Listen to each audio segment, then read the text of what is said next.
Bonjour, donc ici on poursuit les capsules sur la programmation dynamique. Ici on va regarder comment notre algorithme s'utilise pour un cas particulier qui est un des processus de décision de Markov. Donc dans la dernière capsule, on a vu comment modifier notre algorithme quand on avait une évolution stochastique. On a vu qu'on pouvait représenter mathématiquement par l'introduction d'une perturbation aléatoire. Et comment modifier notre algorithme, c'était on introduisait ici, on rajoutait le calcul de l'espérance du coût à venir en fonction des différentes valeurs que peuvent prendre notre perturbation ici pour calculer notre coût à venir et notre loi de commande optimale dans le contexte stochastique. Ici, on va ajuster ça pour un cas particulier qui est le processus de décision de Markov qui correspond à, on a une évolution stochastique, mais on est aussi dans le contexte, on a des états et des actions discrètes. Et ça correspond à ce qu'on appelle typiquement des chaînes de Markov.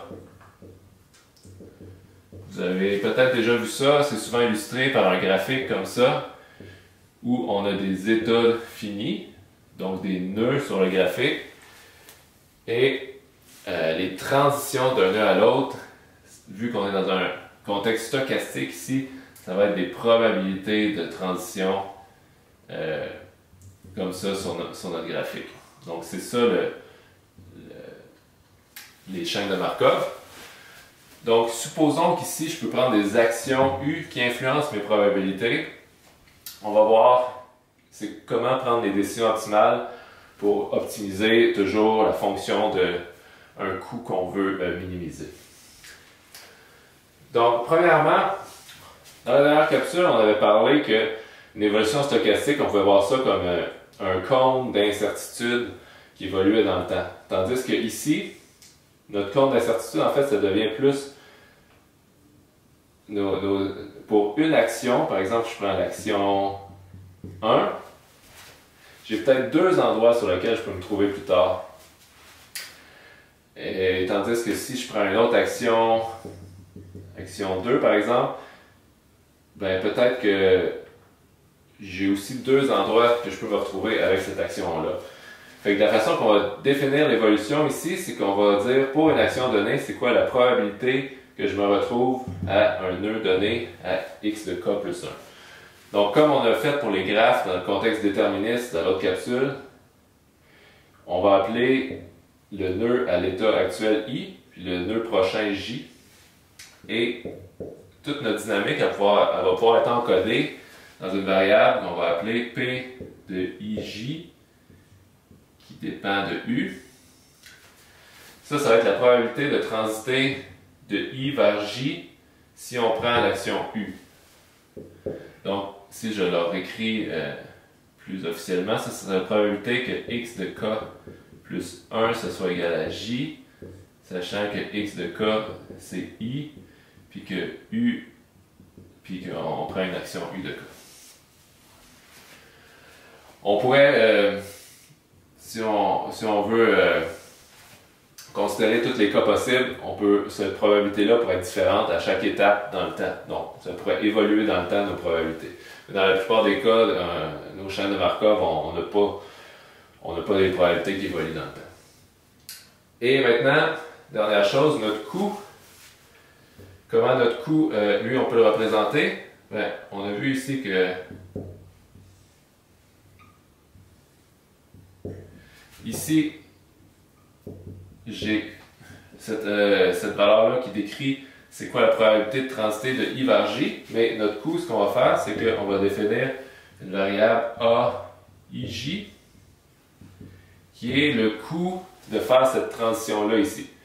Puis, pour être le plus général possible, on peut supposer que ce coût-là, il pourrait être différent en fonction de l'action qui m'a amené à faire cette transition-là. Et si on veut être très générique, là, ce coût-là pourrait dépendre aussi de l'étape. On pourrait avoir des coûts qui varient en fonction des étapes ici.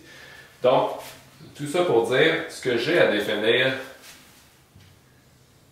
si je veux travailler avec les chaînes de Markov et faire de la commande optimale, c'est des probabilités de transition pour toutes les transitions possibles, Sinon, on mettrait notre probabilité à 0, en fait, si j'ai une transition qui n'est pas possible. On n'a pas vraiment besoin de contraindre nos actions ici. On peut juste représenter ça si ça par des probabilités.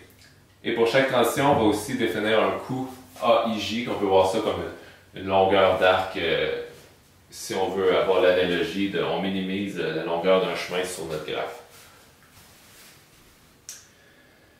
Donc, ici, on va mettre à jour notre algorithme en fonction de notre notation ici. Puis on va voir que ça simplifie un peu notre équation.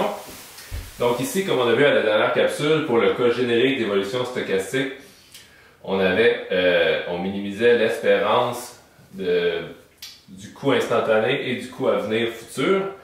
Ici, ça va être le même principe. C'est juste qu'on va remplacer, ici, on va substituer l'espérance par une sommation des coûts à venir pondérés par nos probabilités.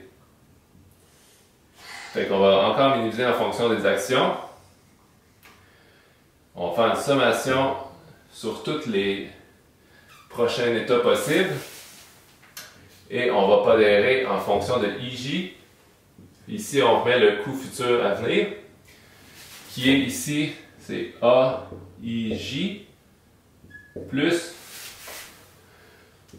J de K plus 1 étoile de J. Donc ça, c'est la probabilité que je fasse la transition de I vers J. Ça, c'est le coût instantané de faire cette transition-là. Et ça, c'est le coût à venir de l'étape suivante sur ce nœud-là sur lequel j'arrive.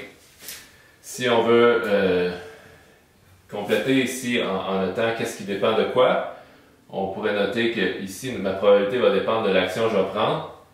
Le coût pourrait dépendre aussi de l'action que je vais prendre. Et si on va être générique, on peut mettre que ça pourrait dépendre de l'étape en cours aussi. Comme ça ici.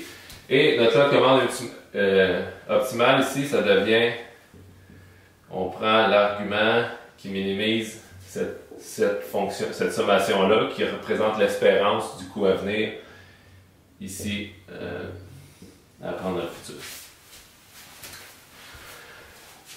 Donc, on va voir que typiquement, la programmation dynamique ou l'apprentissage par renforcement, on va souvent faire ça sur des chaînes de Markov parce que ça fonctionne numériquement, à l'ordinateur, c'est plus facile de coder ça quand on a des états discrets que résoudre pour des états continus.